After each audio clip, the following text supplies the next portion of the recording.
Hello friends, welcome to our YouTube channel. आज हम GK के कुछ महत्वपूर्ण प्रश्न डिस्कस करेंगे जो कि आपके आने वाले कॉम्पिटिटिव एग्ज़ाम के लिए बहुत महत्वपूर्ण साबित हो सकते हैं। तो हमारा फर्स्ट क्वेश्चन है, भूगोल का जनक किसे कहा जाता है? तो इसका करेक्ट आंसर हो जाएगा इरेटोस्थनीज। भूगोल का जनक इरेटोस्थनीज को कहा जाता है। हम अदर ऑप्शन भी देख लेते हैं। हेरोडोटस को इतिहास का पिता कहा जाता है। हिप्पारकस को त्रिकोणमिति का जनक कहा जाता है।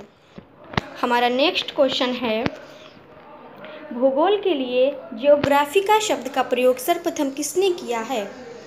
तो इसका करेक्ट आंसर हो जाएगा इरेटोस्थनीज। ज्योग्राफिका शब्द का प्रयोग इरेटोस्थनीज ने किया था। हमारे अदर ऑप्शन हैं, हेरोडोटस को इतिहास का पिता कहा जाता है और हिकैटियस को भूगोल का जनक कहा जाता है और हिप्पारकस को त्रिकोणमिति का जनक कहा जाता है। इसमें दो क्वेश्चन आपके लिए कंफ्यूजिंग हो सकते हैं, जैसे कि भूगोल का जनक और भूगोल का पिता। तो इसमें आप समझ लीजिए, फादर ऑफ ज्योग्राफी अगर आ जाए तो उसका करेक्ट आंसर हिकैटियस होगा और इन्वेंटर ऑफ ज्योग्राफी आ जाए तो उसका करेक्ट आंसर इरेटोस्थनीज हो जाएगा। हमारा नेक्स्ट क्वेश्चन है, मानव भूगोल का पिता निम्नलिखित में से किसको कहा जाता है? तो इसका करेक्ट आंसर हो जाएगा कार्ल रिटर। कार्ल रिटर को मानव भूगोल का पिता कहा जाता है, तुलनात्मक भूगोल का पिता कहा जाता है और आधुनिक भूगोल का पिता भी कहा जाता है। हमारा नेक्स्ट क्वेश्चन है, भूगोल को मानव परिस्थितिकी के रूप में परिभाषित करने वाला विद्वान कौन है? फ्रेंड्स, इसमें थोड़ा सा मिसप्रिंट हो गया है, आप इसको समझ लीजिएगा। भूगोल को मानव परिस्थितिकी के रूप में परिभाषित करने वाला विद्वान है H.H. बैरोज। इसका करेक्ट आंसर हो जाएगा C, H.H. बैरोज। हमारा नेक्स्ट क्वेश्चन है, भू आकृति विज्ञान का जन्मदाता किसे माना जाता है? इसका करेक्ट आंसर हो जाएगा पेशल। भू आकृति विज्ञान का जन्मदाता पेशल को माना जाता है। हमारा नेक्स्ट क्वेश्चन है, भूगोल पृथ्वी को केंद्र मानकर अध्ययन करने वाला विज्ञान है, ऐसा किसने कहा था? इसका करेक्ट आंसर हो जाएगा वॉरेनियस। वॉरेनियस ने पृथ्वी को केंद्र मानकर भूगोल का अध्ययन किया। हमारा नेक्स्ट क्वेश्चन है, सौरमंडल के बारे में विश्व के समक्ष जानकारी प्रस्तुत करने का श्रेय किस विद्वान को है? तो इसका करेक्ट आंसर हो जाएगा कॉपरनिकस। सौरमंडल के बारे में विश्व के समक्ष जानकारी प्रस्तुत करने का श्रेय कॉपरनिकस विद्वान को है। हमारा नेक्स्ट क्वेश्चन है, सूर्य के चारों ओर घूमने वाले खगोलीय पिंड क्या कहलाते हैं? तो इसका करेक्ट आंसर हो जाएगा ग्रह। सूर्य के चारों ओर घूमने वाले खगोलीय पिंड ग्रह कहलाते हैं और ग्रहों के चारों ओर घूमने वाले खगोलीय पिंड को उपग्रह कहते हैं। उपग्रह भी दो प्रकार के होते हैं, जैसे कि प्राकृतिक उपग्रह और कृत्रिम उपग्रह। प्राकृतिक उपग्रह तो यही हो गया, चंद्रमा मंगल के दो प्राकृतिक उपग्रह होते हैं, डीमोस और फीबोस, और बृहस्पति का सबसे बड़ा प्राकृतिक उपग्रह गैनीमेड, और शनि का प्राकृतिक उपग्रह टाइटन। और जो कृत्रिम उपग्रह होते हैं वो संचार सुविधाओं और मौसम विभाग के लिए अंतरिक्ष में स्थापित किए जाते हैं। हमारा नेक्स्ट क्वेश्चन है, भूलोक भूतल का अध्ययन है, ऐसा किसने कहा था? इसका करेक्ट आंसर हो जाएगा कांट। भूलोक भूतल का अध्ययन है, किसका कथन है? कांट का कथन है। हमारा नेक्स्ट क्वेश्चन है, सौरमंडल में कुल कितने ग्रह हैं?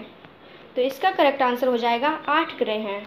पहले सौरमंडल में 9 ग्रह होते थे, लेकिन 2006 के प्राग सम्मेलन में प्लूटो को ग्रहों की श्रेणी से हटा दिया गया और उसको बौना ग्रह यानी डॉर्फ प्लैनेट की श्रेणी में रख दिया गया। तो अब इस टाइम सौरमंडल में केवल 8 ग्रह हैं। हमारा नेक्स्ट क्वेश्चन है, किसी ग्रह के चारों ओर परिक्रमा करने वाले छोटे आकाशीय पिंड को क्या कहते हैं? इसका करेक्ट आंसर हो जाएगा उपग्रह। जो सूर्य के चारों ओर परिक्रमा करें वो ग्रह, जो ग्रहों के चारों ओर परिक्रमा करें वो उपग्रह हो जाएंगे। हमारा नेक्स्ट क्वेश्चन है, ग्रहों की गति का नियम प्रतिपादित किसने किया? तो इसका करेक्ट आंसर हो जाएगा केपलर। केपलर ने ग्रहों की गति का नियम प्रतिपादित किया। हमारा नेक्स्ट क्वेश्चन है, नॉर्वे में अर्धरात्रि के समय सूर्य कब दिखाई देता है? इसका आंसर हो जाएगा 21 जून। जापान में सूर्य सबसे पहले दिखाई देता है, इसलिए जापान को उगते हुए सूर्य का देश कहा जाता है। और नॉर्वे में अर्धरात्रि को 21 जून को सूर्य दिखाई देता है, इसलिए नॉर्वे को अर्धरात्रि के सूर्य का देश कहा जाता है। हमारा नेक्स्ट क्वेश्चन है, सौरमंडल की खोज किसने की है? तो इसका आंसर होगा कोपरनिकस ने। आर्यभट्ट ने जीरो की खोज की थी और कार्ल रिटर ने तुलनात्मक भूगोल की खोज की थी।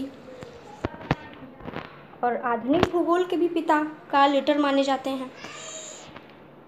और केपलर ने ग्रहों की गति संबंधी नियम दिए थे। हमारा नेक्स्ट क्वेश्चन है, सौरमंडल का जन्मदाता किसे कहा जाता है? इसका करेक्ट आंसर हो जाएगा सूर्य। सूर्य को ही सौरमंडल का जन्मदाता कहा जाता है। हमारा नेक्स्ट क्वेश्चन है, एक ग्रह की अपने कक्ष में सूर्य से अधिकतम दूरी को क्या कहा जाता है? तो इसका करेक्ट आंसर हो जाएगा अपसौर। और अगर न्यूनतम दूरी की बात आए तो इसका आंसर हो जाएगा उपसौर। इसको याद करने की ट्रिक क्या है कि अप मीन्स कोई चीज़ दूर है, ऊपर है, तो वो अपसौर हो जाएगी, और अगर नज़दीक है तो वो उपसौर हो जाएगी। अपसौर कब होता है? अपसौर जो होता है वो 4 जुलाई को होता है, और सबसे अधिकतम दूरी पर कोई ग्रह होता है सूर्य से अधिकतम दूरी पर। और उपसौर जो होता है पृथ्वी का, वो 3 जनवरी को होता है। हमारा नेक्स्ट क्वेश्चन है, एक ग्रह की अपने कक्ष में सूर्य से न्यूनतम दूरी को क्या कहा जाता है? तो फ्रेंड्स, इसका आंसर हो जाएगा उपसौर। और पृथ्वी का उपसौर कब होता है? 3 जनवरी को। और अपसौर कब होता है? 4 जुलाई को। हमारा नेक्स्ट क्वेश्चन है, अंतरिक्ष में कुल कितने तारामंडल हैं? तो इसका करेक्ट आंसर आप लोग याद कर लीजिए, 89। अंतरिक्ष में कुल 89 तारामंडल हैं। तारों के समूहों को तारामंडल कहते हैं। नेक्स्ट क्वेश्चन, पार्थिव ग्रहों की संख्या कितनी है? तो ये पार्थिव ग्रह 4 हैं। टोटल 8 ग्रह हैं, जिनमें से 4 अंदर साइड में हैं और 4 बाहर साइड में हैं। जो सूर्य के नज़दीक हैं 4, वो पार्थिव ग्रह कहलाते हैं, क्योंकि इनकी थोड़ी बहुत संरचना पृथ्वी से मिलती जुलती होती है, जैसे कि बुध, शुक्र, पृथ्वी, मंगल, ये पार्थिव ग्रह हो गए। और बृहस्पति, शनि, अरुण, वरुण, ये बाह्य ग्रह हो गए। हमारा नेक्स्ट क्वेश्चन है, ब्रह्मांड में विस्फोटी तारा कहलाता है? तो इसका आंसर हो जाएगा अभिनव तारा। ओके फ्रेंड्स, आज के लिए बस इतना ही। Thanks for watching us.